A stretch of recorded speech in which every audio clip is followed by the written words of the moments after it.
Good morning. This is Lopanudran, and usually I do a live stream in the afternoon. I had one all planned out, well, partly planned out,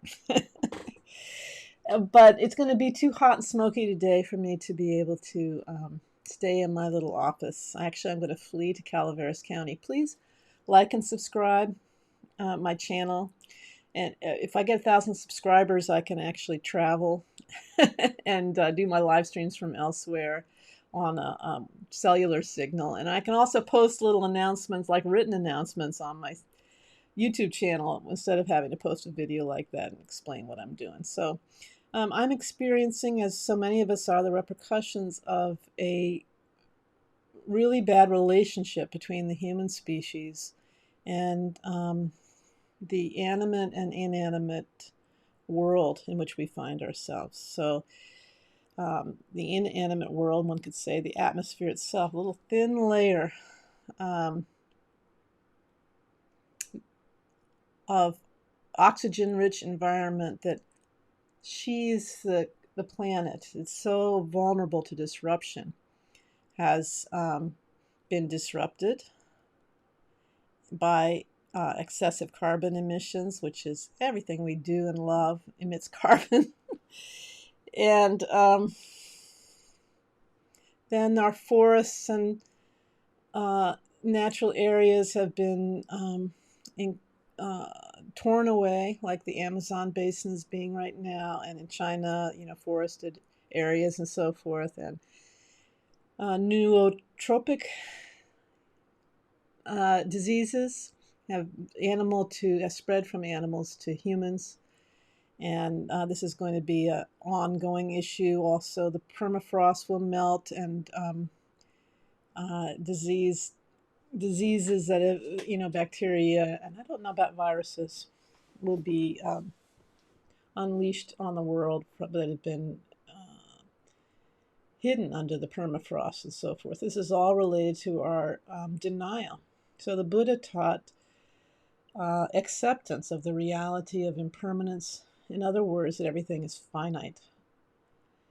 And as long as we go on acting like this world is infinite and we can put as many people on it, an infinite number, you could put trillions and trillions of people on this planet and it wouldn't affect us, nothing bad would happen. These crises are going to continue and escalate. Rising sea levels, etc. It's the worst.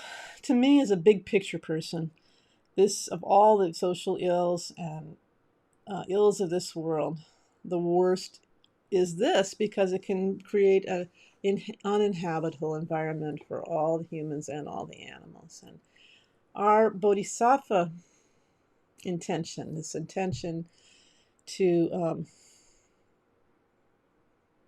benefit all sentient beings equally, equalizes our concern for animals and humans. And even bears in mind the possibility of non-human entities, which is what I was going to talk about this week, was the interesting personification of natural forces from the Tibetan Buddhist tradition, but we'll put that off to next week. So please don't forget Mother Earth as you're speaking out against harm in this world. I know right now we're focused on people wearing masks and so forth, but it's like they used to say in nursing school, I'm an old RN, a nurse practitioner, that, well, some analogy, like there's a river and there's bodies flowing down it. And people mostly want to focus on getting those bodies out of the river, but they rarely think about going upstream and figuring out why the heck there's bodies in the river in the first place. Who's killing, where's the killing going on?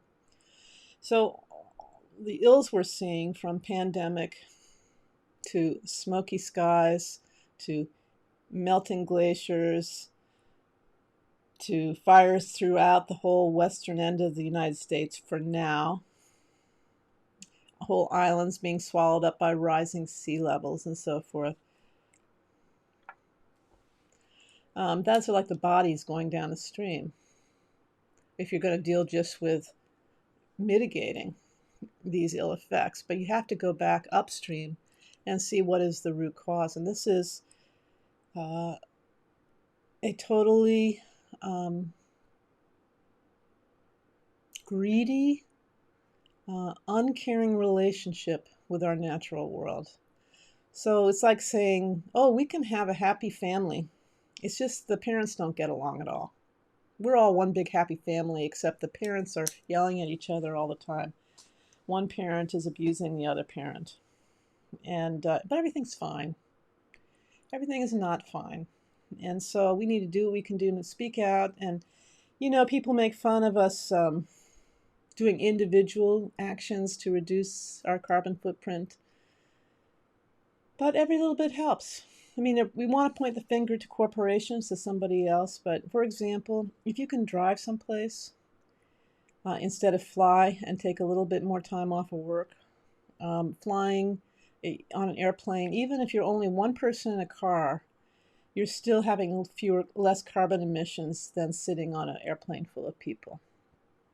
So consider driving where you're going. And of course, cars have their faults too, and we'd want to move to more carbon neutral cars. So do what you can, help us all out, and I'm going to flee now to some place on the smoke map where the sky is clear. You have a wonderful day. Bye now.